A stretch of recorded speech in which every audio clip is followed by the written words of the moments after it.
second game of a back-to-back, it's always important to get off to a good start, and also you have to make sure that you utilize your reserves a little more than normal.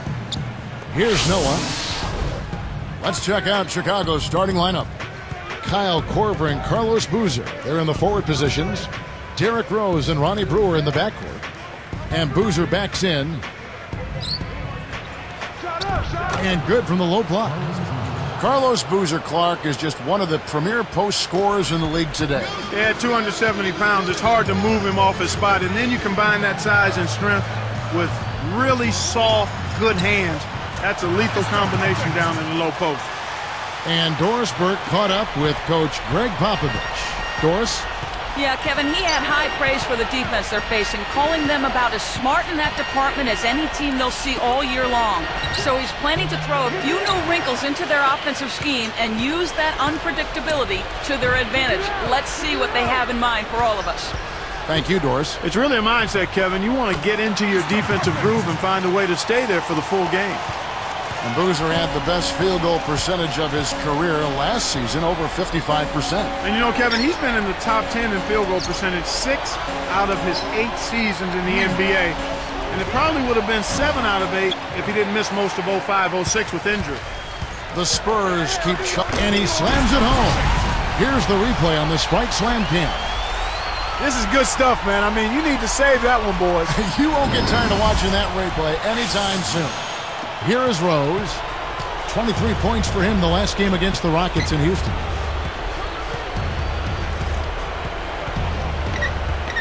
Noah with it. He dumps it off. Here's Boozer in the post. Duncan is there. And that one's good. Boozer. Boozer's got his second basket of the night. He is an absolute beast off the low block. And whoever's guarding him, I feel sorry for him. He's just so gifted offensively. He's a tough guy to match up with. Chicago with the ball. 4-point game. And this matchup with the Spurs, it's their first meeting of the season. Yep, they'll see them twice this season, so not a lot of FaceTime with these guys.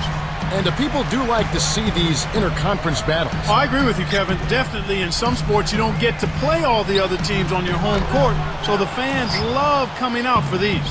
And that makes them 4 or 5 now. Their first miss of the game. Terrific start thus far. Here's Rose. Takes it up and laid up and in. Rose has got his first 2 points. Kicked it to the right guy at the right time. That's a good pass. From deep. Jefferson's shot is off. Chicago trailing here. A tough loss coming against the Rockets in the last game they played. Their field goal percentage was poor. That's the only way I can describe it. It was woeful. And they know they can't come out and expect to get on top by shooting poorly. They got to do a better job with their shot selection and offensive execution. This agility and soft touch really paid off there. Not many players could have laid that in. Juwan Blair, he's checked in for Antonio McDyess. And no problem at the line here for the three-point play. From everything you hear, Clark, the Bulls players have a good locker room, great chemistry. Guys really get along. Yeah, it seems like that, Kevin, and that's always what you're looking for, the intangibles. Guys that want to play together, that want to be together, and that have each other's back. Here's Duncan.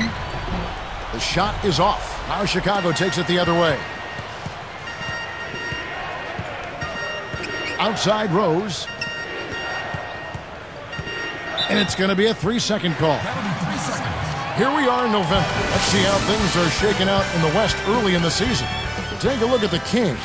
Long way to go still in the season, but even so, they've got the top spot. And checking out San Antonio. They're in the 6th position. And that one's good. Duncan. His height is really an advantage on that medium-range jumper. He can just rise up and pop it right over the defenders and get a good shot every time. Bulls trail by 7. And the first time out of the game called for Chicago.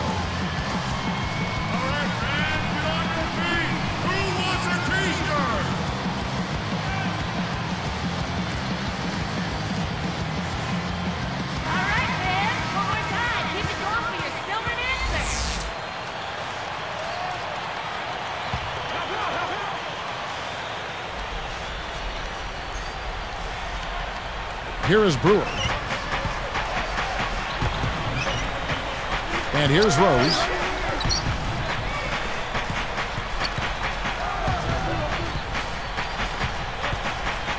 Goes up, and he drops it in on the way out. Rose has got his second basket of the night. Here's Mr. Perfect. The game against Oklahoma City, very impressive.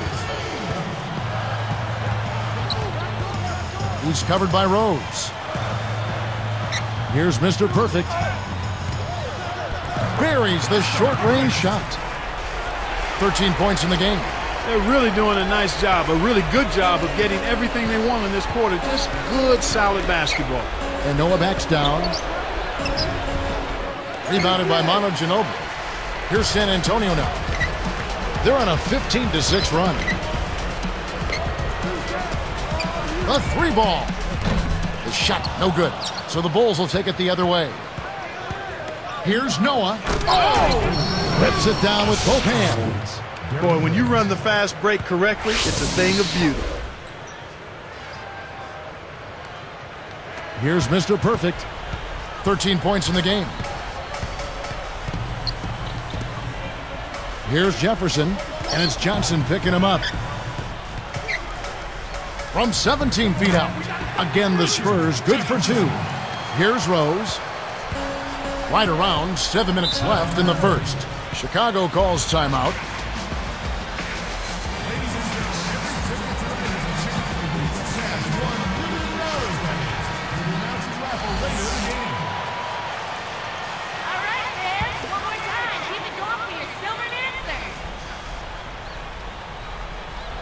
Here's Johnson.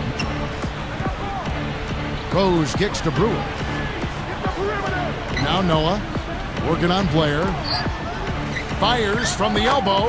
And there's Derrick Rose on the assist by Noah. Rose has got 6. Spurs leading by 5. Here's Mr. Perfect. And foul called as he misses. He'll go to the line and shoot 2. That one on Rose. Clark, you think the Spurs, a model franchise over the last decade, a small market team, just a quality organization from the top on down, is the right kind of model for other teams to follow? I would say without question, Kevin. I mean, you think about the things they do. They spend their money wisely. They make shrewd moves in the draft. So it's not hard to see why they've been a force in the West for so long, because they have a game plan and they work their plan and they stay true to it, and everybody's on the same page. So both teams changing it up here. You got to expect more out of him here. He's had a lot of difficulty this quarter, which in turn is making it difficult for them to cut into this deficit at all. Bulls trail by 7. Picked up by Ginobili. Rose kicks to Boozer. Poked away. They've got to find a better way to keep control of the ball. We've seen several possessions end without a shot. And the story potentially developing here early, Clark, turnovers. That's exactly all it's about right now, Kevin, turnovers. And if I was coaching this team, I'd be worried right now. He needs to get them to settle down, just slow their pace just a bit so they can take better care of the ball. Now here's Rose. He has 6. Duncan dishes to Ginobili. Great finish in traffic. Ginobili's got his first 2 points of the night. Now the Bulls with it. They trail by 9 points. Thinking about Duncan, we all know he is a great player, Clark, but in your mind, what makes him so great? I think it's his skill level, Kevin. I mean, he would be an outstanding NBA player even if he wasn't 6'10 or 11. That's just how skilled he is. He's so solid fundamentally, and he's really a terrific competitor even though he has a disposition that's quiet and laid back. Brewer's shot is off. There's another example, Kevin, of how they're hustling to all the missed shots to get an edge in the rebounding area. Jefferson, and laying it in as that one falls through. Jefferson's got his second bucket of the night. And it's that hustle, Clark, that translates into more opportunities, getting going fast here. Yep, exactly right. They're really going after it to start this game. A nice, good start for them. Great pass into the lane. They'll take that one every time. Spurs leading by 9.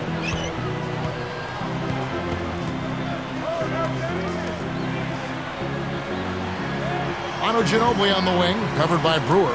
Here's Mr. Perfect. And almost gets it to go, so he'll shoot 2 here. That one on Rose. 17 wins on the road with 24 losses for the Bulls this past season. Yeah, and that's inverse of the home record, and they finished at 41-41 for 2 straight years, Kevin. That's about as middle of the pack as you can get. C.J. Watson, he's checked in for Chicago. And it's the Bulls with the ball. It's a 10-point game.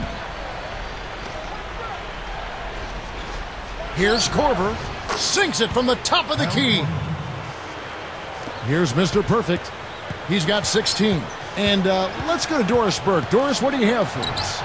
Kevin, there's no doubting that George Hill is making terrific progress as a young player in the NBA. After most home games, he goes straight from the court to the weight room. He said, I want to be great.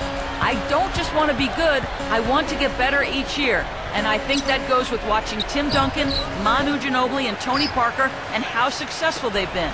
These guys are in the gym all the time, and that goes through everybody on our whole team. Consummate professionals here in San Antonio, gentlemen.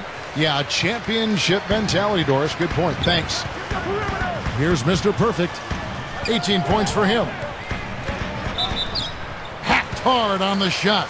They'll go to the charity stripe for 3. This Spurs team was swept by Phoenix last postseason. First time in the Duncan era they lost to the Suns, Clark, in a postseason series. And you could almost see it coming, Kevin. I mean, Phoenix was firing on all cylinders, and the Spurs appeared to be a little worn out and not quite able to handle that high-octane efficiency of the Suns. The Spurs making a switch here, and he makes all 3.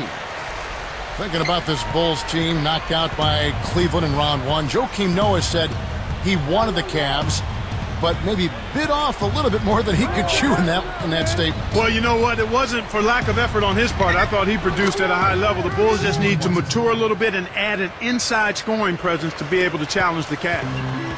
Thinking back to that Bulls-Cleveland series, I will say those games were close. It wasn't a runaway. No, I thought it was a competitive series. I think every time 2 teams that know each other really well meet in the playoffs, even if the series doesn't go a long way, it's still competitive. Tough interior defense means not allowing easy baskets. Good foul. One of my favorites here, Clark. Dwan Blair out of Pitt, a phenomenal rebounder.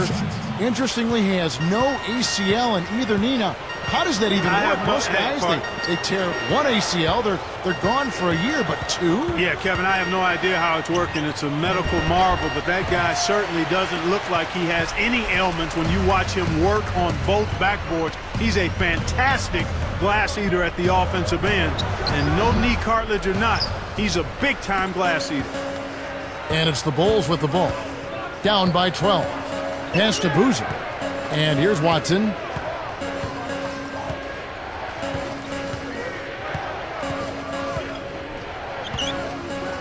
Releases from 15. Jump shot is good that time.